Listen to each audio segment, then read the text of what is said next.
Hi friends, இன்றைக்கி நம்ம கிச்சனில் ஆரோக்கியமான சைட் டிஷ் ரெசிபியாக பூசணிக்காய் வறுவல் எப்படி செய்கிறதுன்னு தான் பார்க்க போகிறோம். Welcome to Rahana's kitchen. வீடியோக்கு போகிறதுக்கு முன்னாடி நம்ம சேனலை சப்ஸ்கிரைப் பண்ணாதவங்க சப்ஸ்கிரைப் பண்ணிக்கிங்க. நோட்டிஃபிகேஷனுக்காக பக்கத்தில் இருக்கிற பெல் ஐக்கானையும் கிளிக் பண்ணி விட்டுக்குங்க.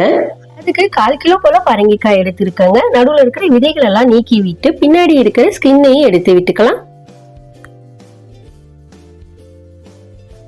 பரங்கிக்காயை கியூபாக கட் பண்ணி எடுத்துக்கலாங்க. இன்னொரு பக்கம் பேனில் 2 டீஸ்பூன் எண்ணெயை விட்டு எண்ணெய் காஞ்ச உடனேயே 1 டீஸ்பூன் அளவுக்கு கடுகு உளுத்தம் பருப்பு, கூடவே 1 டீஸ்பூன் சீரகம், கொஞ்சம் கருவேப்பிலை, வரமிளகாவை சேர்த்து தாளித்து விட்டுக்குங்க. எல்லாம் நல்லா பொரிஞ்ச உடனே ஒரு மீடியம் சைஸ் வெங்காயத்தை கட் பண்ணி சேர்த்துக்குங்க.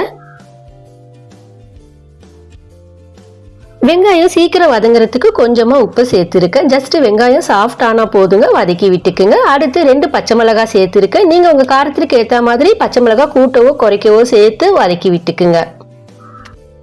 அடுத்து பரங்கிக்காய் கியூப்ஸை சேர்த்து விட்டு நல்லா கலந்து கொடுத்துக்குங்க. ஜஸ்ட் 2 டேபிள் ஸ்பூன் அளவுக்கு தண்ணியை விட்டு கலந்து கொடுத்து கவர் பண்ணி விட்டு குக் பண்ணிக்கோங்க. இடையே கிளறி விட்டுக்குங்க. தண்ணி கொஞ்சம் வத்துற அளவுக்கு குக் பண்ணி விட்டுக்குங்க. நிமிஷத்துக்கு அப்புறம் ஓபன் பண்ணி விட்டு 1/4 டீஸ்பூன் அளவுக்கு மஞ்சத்தூள், கூடவே 1 டீஸ்பூன் மிளகாத்தூள் சேர்த்து நல்லா கலந்து கொடுத்துக்குங்க. மறுபடியும் 1 டேபிள் ஸ்பூன் அளவுக்கு தண்ணியை சேர்த்து கலந்து கொடுத்து குக் பண்ணி விட்டுக்குங்க. தண்ணி அதிகமாயிடக்கூடாதுங்க, காய் குழஞ்சி போயிடும். அதனால தேவையான அளவுக்கு மட்டும் தண்ணியை சேர்த்து குக் பண்ணி விட்டுக்குங்க. பண்ணி விட்டுட்டு காய் நல்லா வெந்து வர வரைக்கும் குக் பண்ணி விட்டுக்கலாங்க. அதே சமயம் காய் அடிப்பிடிக்காம இருக்கிறதுக்கு இடையே கிளறி விட்டுக்குங்க.